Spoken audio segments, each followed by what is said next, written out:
In today's video, I'm going to teach you how to delete your Pipedrive account. Let's embark on this process by first navigating to the Pipedrive website. This step is fundamental, as the process for removing your account must be carried out through the website itself to ensure a smooth and secure experience. Once you're on the Pipedrive website, log into your account, and you'll find yourself on the main dashboard. Take a moment to survey this screen. It typically showcases various important icons across the top right corner. Among these is the icon we need, often depicted as a question mark or something similar, known as the Quick Help icon. This symbol is our gateway to getting the assistance we require. Click on this Quick Help icon, and a menu or sidebar filled with different options will emerge. Here, our mission is to locate and select the Chat with Us option. Reaching out to support is a necessary step because Pipedrive requires you to contact them directly to delete an account.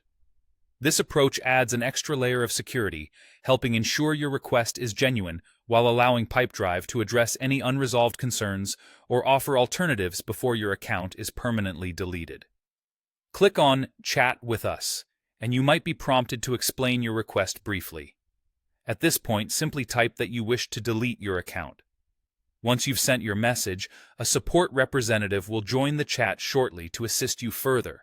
They may ask for specific information to confirm your identity and verify that you indeed own the account in question. This step is pivotal to ensure that the process is secure and authorized. Bear in mind that response times can fluctuate based on how busy they are, but generally, chatting is the fastest way to advance your request. And that's all there is to it. By following these steps, you will have successfully initiated the process to delete your Pipedrive account. I'd like to emphasize the importance of ensuring you've backed up or saved any essential data or information from your account beforehand, as this deletion is irreversible. Once completed, there's no way to retrieve the data, so make sure everything you need is safe and sound elsewhere. Thank you for tuning in, and I hope this video has provided you with clear and helpful guidance. If you have any lingering questions or require additional assistance, don't hesitate to reach out to Pipedrive's support team. They are always ready and willing to help you with any concerns you might have.